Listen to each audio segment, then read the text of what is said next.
Welcome to the Smart Connector podcast, which helps entrepreneurs generate more impact, wealth, and success, attract others for all the right reasons, and become a smart connector, the architect of your amazing business and life. This podcast is sponsored by Virtual Non-Execs, the world's #1 peer-to-peer board advisor community, which connects thousands of investors, entrepreneurs, and advisors globally.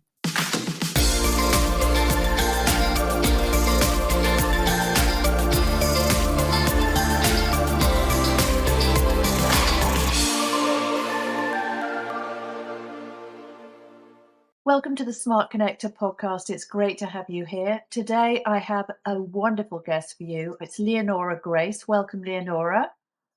Thank you. Thank you for having me here, Jane. Eleonora, it's an absolute pleasure. And you have an incredible story and a really fantastic mission as well. So you specialize in emotional intelligence and adaptability. You're based in Vancouver Island, which is a beautiful part of the world for anybody that hasn't been there. But you hail originally from the Philippines. You grew up in Zambia and you've lived in 5 different countries. And your story is just phenomenal. And I think one of the things that really struck me when we were talking just beforehand is that you lived in poverty and that your mother nearly sold yourself and your sisters to human traffickers. And what an incredible escape that was for you. And so many other things have happened in your life, and you've found peace, you've survived, you've thrived. You're in a really, really good place. You've got a book, haven't you? And you have a TV series coming up. So just relax if you're listening or watching and enjoy Leonora's story. It's absolutely amazing. Okay, so over to you, Leonora. Lovely to have you here. So let's just start at the beginning. So tell us where you started. So you were born in the Philippines. Yes, I was born in the Philippines, the island of Mindoro. Yeah.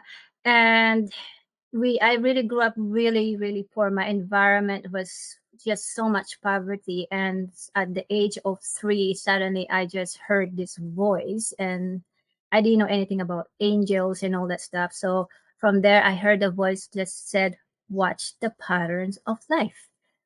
Yeah, and at that age, I don't understand what that is, right? So it suddenly was just like struck me, but it was such a gentle voice, like it's so peaceful. But then you look surrounded, you're surrounded with chaos, like poverty after poverty, and that's when I start questioning at a young age, who am I? Does anybody care about me? Does God even care about me? Does He see me? Does anyone care? So I started asking about what's the difference between the rich and the poor. And the question went deeper and deeper as I grew up into a teenager. Yeah. And my dad applied a job in Africa in a copper mining company as a mechanical engineer. So he brought all his family there. And that was the first time I tasted what it felt like to have running water in your bathroom, because when I was growing up in the Philippines, we used to carry water just for your laundry from one place to another, about 2 kilometers. Just imagine buckets of water at the age of 7, right? Oh, Yeah. Yeah. So, yeah. And the first time I jumped on a nice bed, it wasn't bamboo hard bed, and I was like, oh, it's nice and soft, and I was so grateful with that. And I couldn't speak English either. So the mining company also, the benefit was that go to the private school. Your kids go to private school and learn English. And I was like, what is a private school, So yeah, and from there, as I was growing up, but unfortunately, 2 years after my dad had that contract, it was done, and they decided to stay in Africa, in Zambia, Africa, and have their own company, which is the restaurant company for my mom.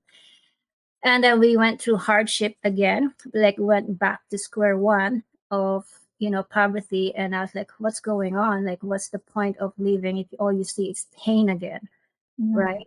So yeah, and suddenly when I was going from school, it was a sacred convent school at the age of 15, and I was going back to my mom's restaurant just to help her.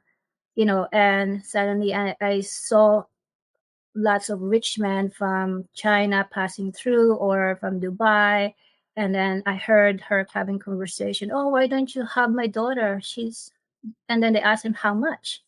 And this went on for like 3 years of my life, at Yeah. that young age. And I protected myself by confronting my mom, and she just laughed at it. But for 3 years doing that, it was like hell for me as a young lady. Yeah. And then I got married within 22 days. Okay, so wait a minute. So your mother was trying to sell you to rich men Yes. in Zambia, and not just you, but also your sister, your younger sister My as well. youngest sister, yes.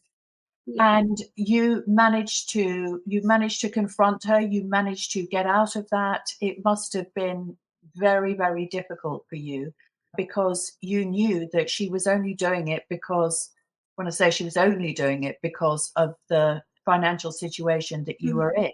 That is the situation with a lot of girls, isn't it, throughout the world? That Yes. their parents, they don't have the money to feed their family, and what happens is they think, well, what can we do? What can we do to stop ourselves from starving? And of course, it's a terrible, terrible situation. But, it must have been extremely traumatic for you because we want our parents to love us and protect us. And when you don't have that, and when you feel as though you're the only person that's actually able to stop this from happening, that puts you in a very difficult situation, doesn't it? Oh, yes, I agree. And for a young girl, like for people who are going through this a young age, like myself, I question everything. Like your home is supposed to be the safest place to be. Your parents supposed to be the safest place to be. Then I lost a lot of trust. So growing up, I had a lot of trust issue. If you ask me how, what's that like for me? Yes, it stems all the way back from a childhood memory about trust issues, right? Like your own parents. So my dad didn't know anything about this. It was all secret, like for about what was happening. And for me, what I really happened to me after experiencing that many many times for 3 years or 4 years of my teenage life. I became very suicidal.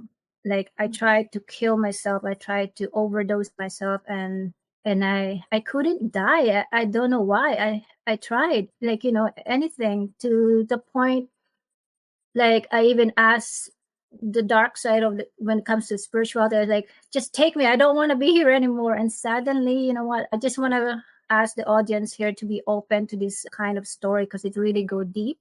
But it actually is. It exists to some people's life. So if you just have an open heart to hear my story, I had an outer body experience, and from there, that's when I met again my angel, and saying that you are a very important person made me feel that way. At the same time, answered my question by showing me my past, present, and future life in my life book, basically.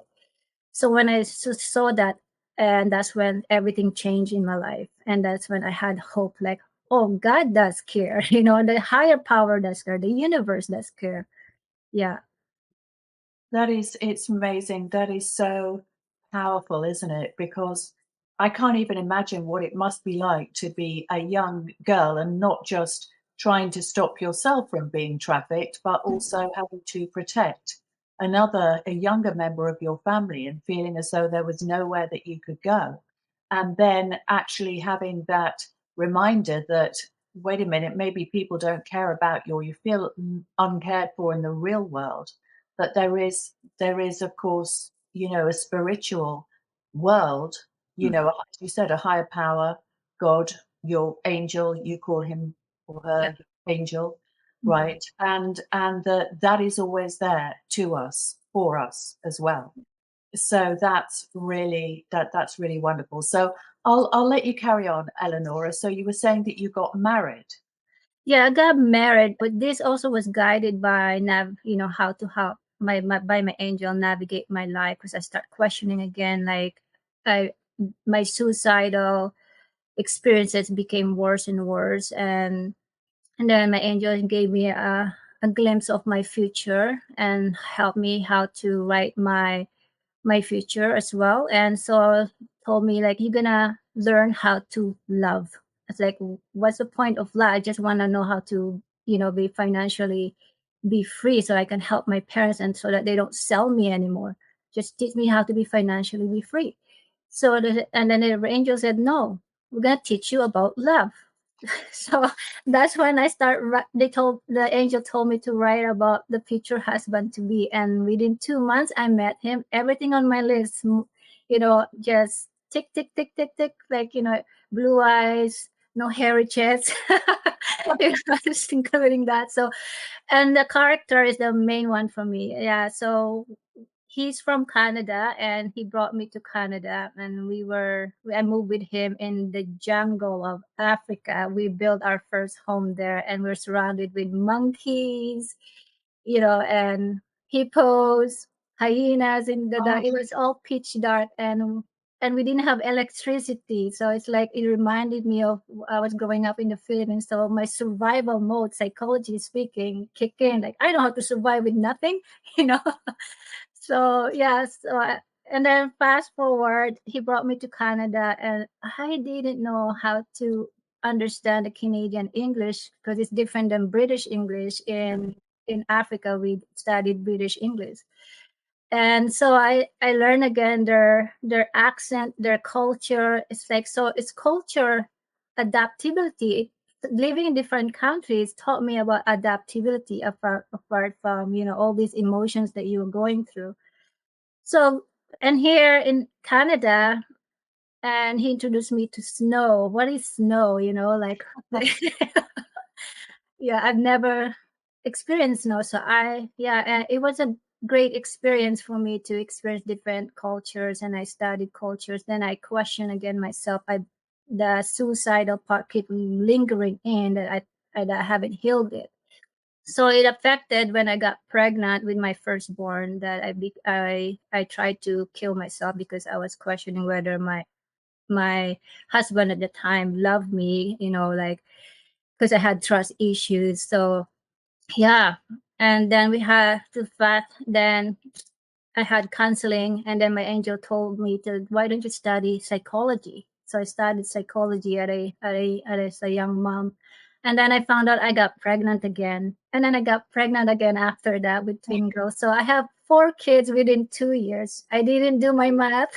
oh, within 2 years. Wow, Yes, that's a big transition, isn't it? From none to four in 2 years. yes, yeah. I actually almost died giving birth to my twin girls. So yeah, my kids are like considered Irish twins because they're 11 months apart. My 2 boys are 11 months apart. My middle boy with my twin girls are 11 months apart. So yeah, I went to the hospital after giving birth to the twin girls, and I had this severe sickness. It's called erythema multiforme, and it turned out to be malignant. And the doctor said you had 6 weeks to live.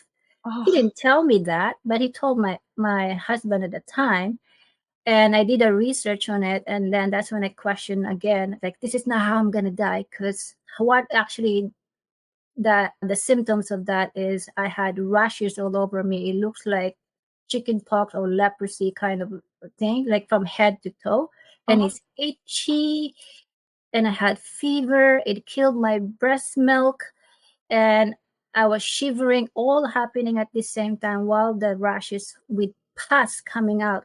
oh, It's like spread like every 24 hours and eats up your skin from the inside out. oh, And I was just, I was like, am I dying? Am I dying? And that's when I screamed from the inside out.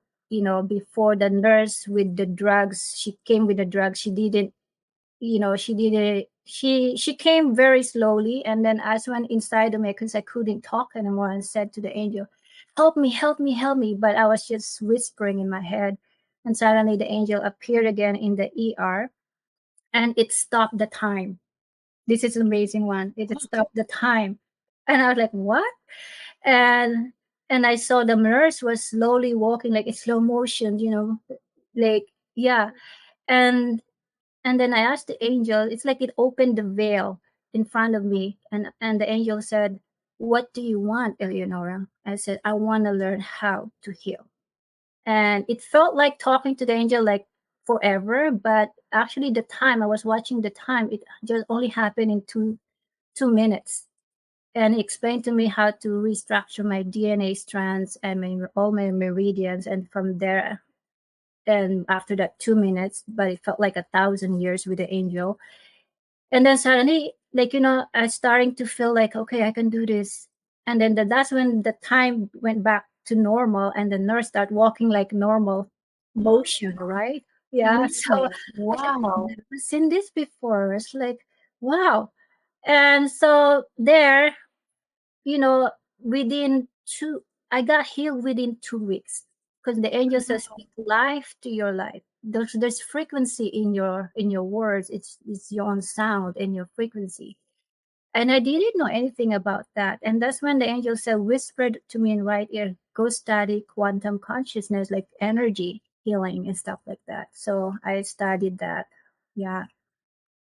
Wow, that is just it's so powerful. That is really Yeah. what a story. You must have been very, very close to death from the sounds of things. Yes, 6 weeks to live, then I healed in within 2 weeks. Yeah. And yeah, and from there, you can see I don't have any rashes here and there anymore. And my girls are 20 years old. My Yes. son is 21, and I'm still alive and kicking. And I've never gotten sick for over 20 years. Not even a cold, not even a cough. I can be surrounded with people who have COVID. I'm not sick. I'm the one helping them healing. So yeah, it's amazing. Oh, that really, really is. And you hear about these things, these near-death experiences, but I've never actually talked to somebody that has had one. And but I think it must have been particularly poignant, the fact that your children were so tiny. You must have had a lot of fear around leaving this earth with these tiny little dependent children. So it was a really powerful, must have been incredibly powerful experience, but made all the more Yeah. powerful because of that. And exactly, it was. And I'll never forget it because it changes me for the woman I am. And that's when the angel said, write a book, because it's going to be in 2008. He told me, write a book, and it's going to turn into a movie. And I didn't believe my angel, like, yeah, right, who's gonna believe in me with all this. So I kept quiet all this to myself, and just because I didn't want people to think, because I found out the culture in the Western world, oh, they think you're crazy, you're talking to yourself. But then I'm a living proof, like, this is not normalized before, but I have to keep it quiet. When the world is ready for this information, that's when I'll speak up. But at the meantime, my angel encouraged me, just write your journal every day, and it's going to turn into the book. So fast forward 2008 to 2023, I met Stephen Gillen through a magazine, because I was writing an article through magazine about personal growth. And he said, do you have a book? Yes, I do. And would you like your book turned into a film? Yes, sir. So here we are. Yeah. So I almost And gave up my book show us your book, Leonora, because you got it right there. right here. The Okay, so the the cool- code of I am. and I And it's painted the cover too. So yeah, lovely. And it's going to be a TV series as well. yes, it is. And this is a volume one. And yeah, it's really amazing. I don't want to say too much about it. I would like people to read about this. Yes. And yeah, I've been married for 20 years, and unfortunately we got divorced. And there's a lot of story in here, and the story is mainly, I'm going to give you a glimpse about it, is I encourage the readers. It's not mainly about me that's in the story. It's about, I'm pointing the finger back to you, or to the readers. Like, who are you without worldly identities in life, in love, and in business? How do you apply that? The emotions that you carry with you. Emotion is basically just energy in motions, right? Yeah. Yeah, and then but once you study the energy in motions, what are you gonna do with it? That's when adaptability comes in. The adaptability, how to master the adaptability, meaning adjust and adapt, because the only constant here in the world is change. You have to Yeah. adapt to change in life, just like the weather, right? Yeah, yeah, absolutely. The seasons, they're always going to come around, right? Or, well, obviously, depending on where you live, but certainly, Exactly. yeah, where you live and where I live, we're always going to get winter, summer, we Yeah. call it fall, obviously, and spring, right? So let's get on to this topic of emotional intelligence and adaptability, identity, all of those Yeah. really important things. So tell us about your philosophy, Leonora, that you've developed as a result of all your amazing experiences. Yeah, that's a great question. I love that one. Yes. So the emotional intelligence for me is, I don't want to go too much on the scientific part and bore the people in this topic, but the I want to give an example in a story form.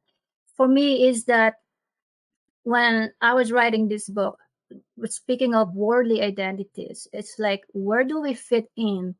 I question myself, like, I'm like, is this all there is to it? I'm just a mom. I'm just a mom. I'm just a woman.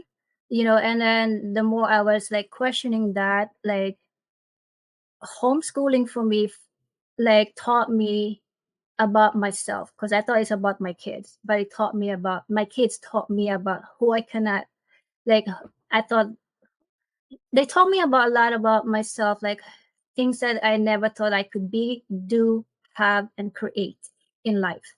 And from there, that's when I started psychology. And from psychology, I started quantum consciousness, which is also the spirituality or beyond human logic. Because sometimes we human get stuck in the logic, like we are so obsessed with logic that we forget we have a heart.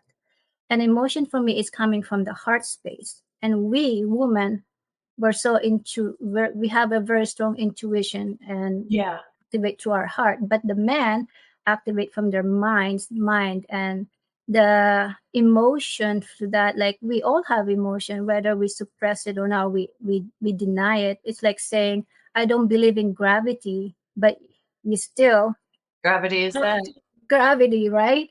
Yeah. Yeah, that doesn't matter what religion you are, gravity will always be there, emotions will always be there. The reason why I love emotion is because, apart from the meaning of it, like the ability to understand the different emotions, and there's only two emotions there in the world or in this universe, is love and fear.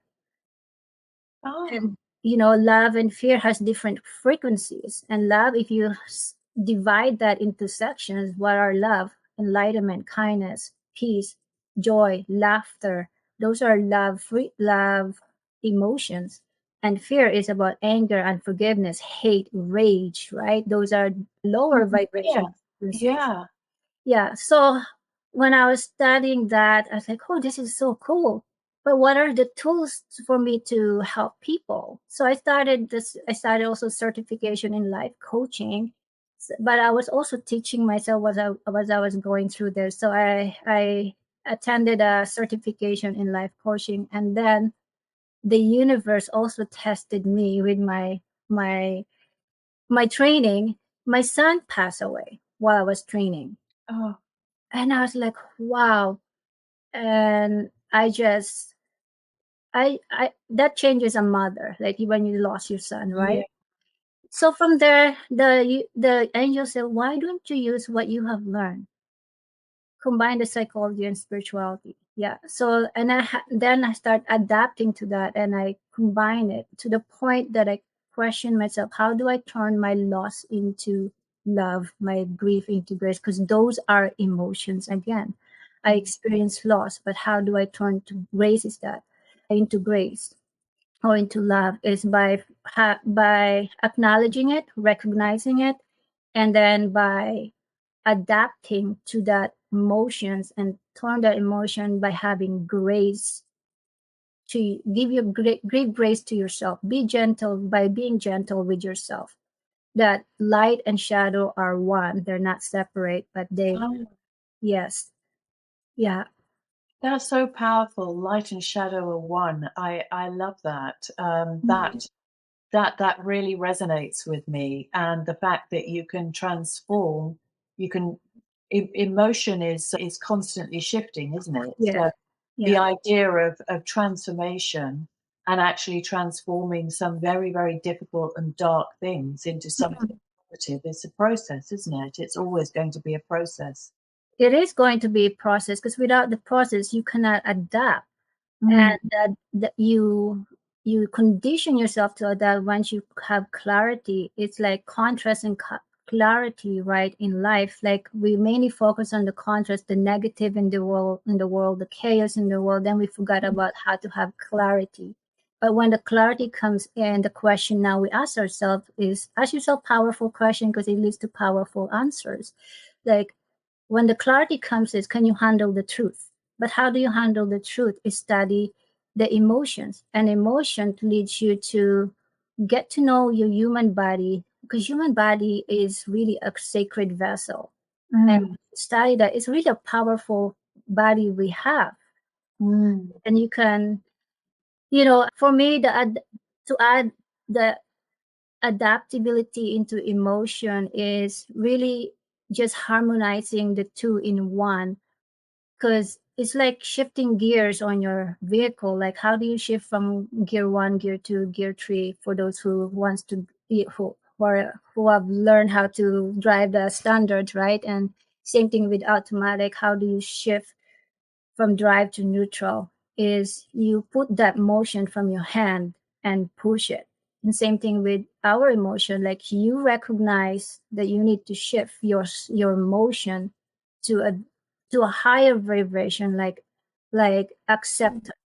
That's the portal to another higher vibration, which is, okay, I accept that there is fear, there is that my son died. I accepted that. What can I do to bring him back? By living my life, by also taking care of my other three children who are still living. Because my kids told me, the other three kids told me, Mom, yeah, our brother is dead, but don't forget about us. We're still alive. Yeah, yeah. Yeah. So from there, that's when I started shifting my focus. Oh, there's still life, because Mm. the price of grief is love. So the only way I can give my son gift when he died is turn that into love by loving my kids, being more present with being more present with my other three kids, and my relationship with them. And to my surprise, I thought the parents that my friends who are parents were, I thought they were, like judging me that, oh, you're not a good parent. Like, but actually it was the other way around. They were asking me like, how did you do it? How did you do this? And you're still standing there and still giving support to people. And I had private messages like, my son is gonna commit suicide, can you help me? You've gone through this. And then all my three kids brought a number of suicidal kids in our home, and our home became the safest place to be. And I had to connect to the parents like, you kids, they didn't run away, they just come to my place and talk about stuff, and Love. you know about love. Oh, that's so amazing. It really is. And you see this a lot actually, that you see it a lot on TV, that people that have been through unimaginable things Mhm. and lost a child, and I see it a lot. They turn around and they find incredible meaning through putting good back into the world. And yeah, yeah. So what you're saying totally makes sense. And what a lovely thing to do, to bring these children into your home that are struggling, and to give them Mhm. hope and inspiration and love, because love is probably what's missing. It really is. It is the center of everything. It's what we call the law of care, the eighth universal law in the universe that we forget. Because when it comes to worldly identities, I want to point out this topic about worldly identities because I've experienced it in my own personal life with my ex-husband. we became very successful financially and in his career. I have my own small business when I was a young mom raising my kids, and we live in a waterfront home. We have airplanes like right on the lake and stuff like that.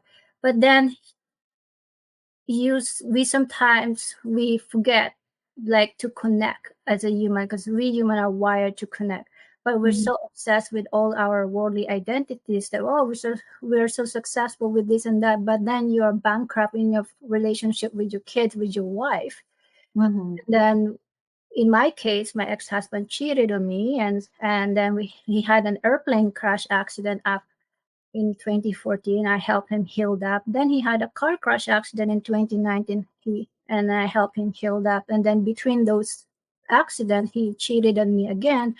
And I was like, okay, we're successful in one thing, and here we're not. And then, because I mean, what I'm trying to say, like, we cannot say we're successful, but then we're spiritually bankrupt or we're financially bankrupt in one aspects of life. But how can we be whole Mhm. if we're not spending energy in these motions of what's going on with our kids, with our finances, with our spirituality and energy and our psychology and our nutrition? Like, Mhm. how to not get sick for over 20 years? Like, how do you spend time with that? We got 100 years, at least if we're lucky, to study all this, So those are the things that I've been writing in my book. Like, Yeah. who are we without worldly identities? Can we be whole while we're still alive? Can we heal ourselves? Can we like take years 10 years off, like 10 years younger or 20 years younger? So I had to do something about my own health after I Yeah. had 6 weeks to live. So like I want to, like age gracefully and stuff like that, and how to heal myself and how to understand the behavior of human psychology and the intention behind that, how to read people. And then that's when I found out my inner gift is how to read people's pattern and go beyond the pattern of human psychology, which is the spiritual part, which is your soul and then your spirit. And that's beautiful because sometimes, like the you learn to adapt to different people's behavior without judging them, without condemning, or without imposing your own fear, without imposing your own religion, without imposing on your own knowledge about business.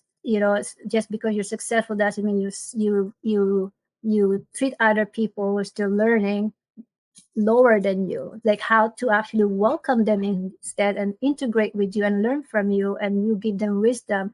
So those are the like question that I was questioning myself, but how to even understand that is for me to go through it. So I went through it. I was like, oh my gosh, it's all about embodying your I am, who are you, your essence. And essence means it's just that your essence is the emotions, like trust. Do you trust yourself? Do you love yourself? That's another essence. And what's the truth about your essence? Do you embody it? It's like wearing your clothes every day. Yeah, that's so powerful. And actually, funnily enough, I was listening to a podcast Mhm. yesterday between Brené Brown. I don't know if you know her. Yes, I do. You know who she is. So her and Stephen Bartlett. So I was listening to Mhm. their conversation in the car. And she was saying, at the moment there is a lot of hate in the world because Mhm. there's a lot of people who are, very unhappy. There's economic trouble. There's all this unrest, political unrest, a lot here in the UK at the moment. And Yeah. the way it translates into this kind of separateness, this idea that there are others, and that if you fixate on these, she said, these brown people that are coming over in dinghies, and you make them the source of all your unhappiness, Yeah. then that is an anti-connection thing. It is not about love, and it's not that we're all going to have opinions on issues Yes. like immigration or whatever, Yeah. but it is wrong just to kind of fixate on another outside of ourselves. And I think that what you were saying, it reminded me of that.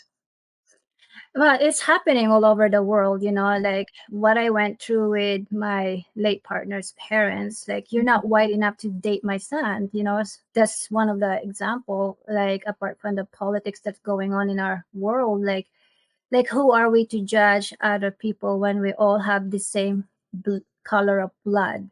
We breathe the same air. You're right. Like I think because people do that because there's just lack of love. The lack of love, is based on ego, based on separation from the source. And when you're separated from the divine source, you obviously there's hate, there's rage, there's like separation from, like, oh, you're yellow and I'm white, or this and that. You categorize people to what extent that we don't create peace. And the only way to create peace is not to attach yourself from any of these labels, but look at each other as a soul, because your I am is a mirror to my I am, but we can learn from each other's differences and use that as leverage Mhm. to success, to growth in business, in life, in love, you know? Oh yeah, yeah. So before we wrap up, Leonora, I was absolutely fascinated by you saying that you hadn't been ill for years and years and years and years, and a lot of people get ill all the time. That's not unusual. Mm. And it's very easy to say, well, it's just to do with the habits, going to the gym or cycling or, making sure that you eat fruit and take supplements and things Yeah, like that. yeah, But it must go deeper than that because lots of people go to the gym and take stuff. I mean, I have a very healthy lifestyle. I don't often get ill either. And I am also convinced that it is more than just your physical habits. yes, indeed. You're so right. It is more than just the physicalities on the surface. It's actually like when you see the mountain, right? You see just the top, and then the bottom. You don't see the hard work, the habits that you do every day. So for me, it's after I experienced that 6 weeks to live, I changed. Yes, definitely habits. Change your habits. Change, and you also change your mindset. If you cannot change your habit, change your environment. Yeah, Sometimes your environment is so toxic, and you're the right. environment, exactly, environment, like, it doesn't mean just the place that you live. It can be people. Who do you hang around? Yeah, Because they probably send you energy, again, energy, emotions, yeah, yeah. and handle the emotions of that.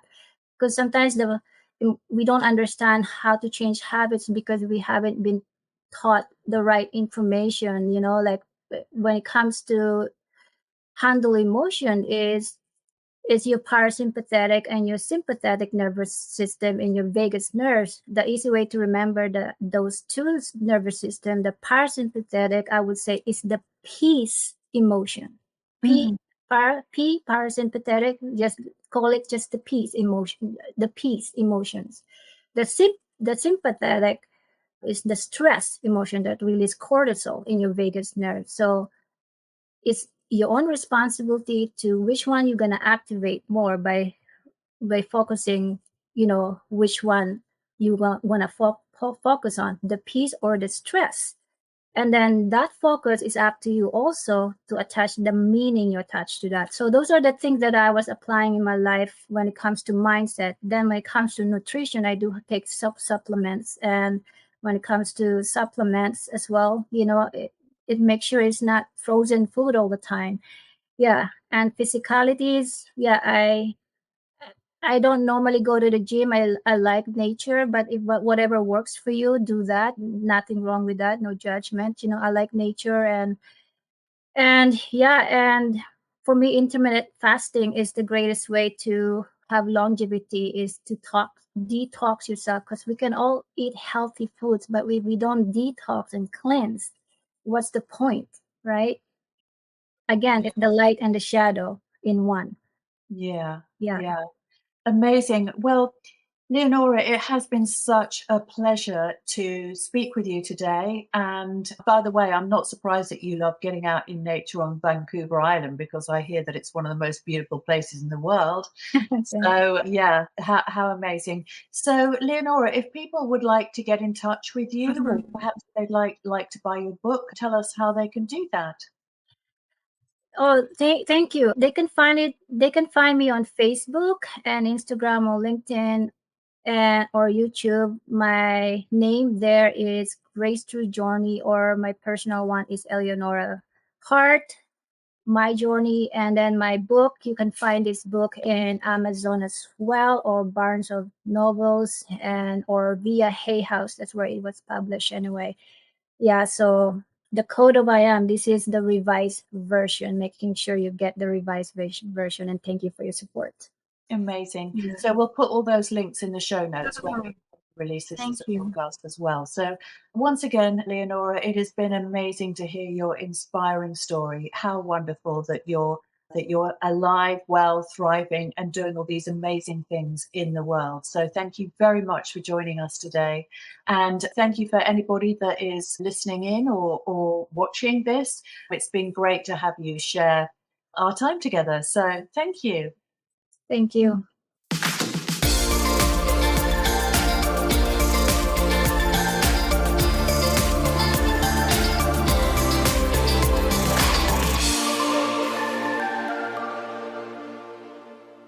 Jane Bayler is the Smart Connector, a London-based, passionate serial entrepreneur, brand marketer and business growth exploder who helps overlooked and undervalued consultants and sector experts generate consistent, scalable revenues through becoming the go-to choice of their dream clients. If you've enjoyed this episode, we'd really appreciate you liking, rating, and reviewing the podcast on the platform you've heard it on. And check out the links in the show notes if you'd like to connect with Jane or any of her guests in person. Thank you for listening, and come back soon.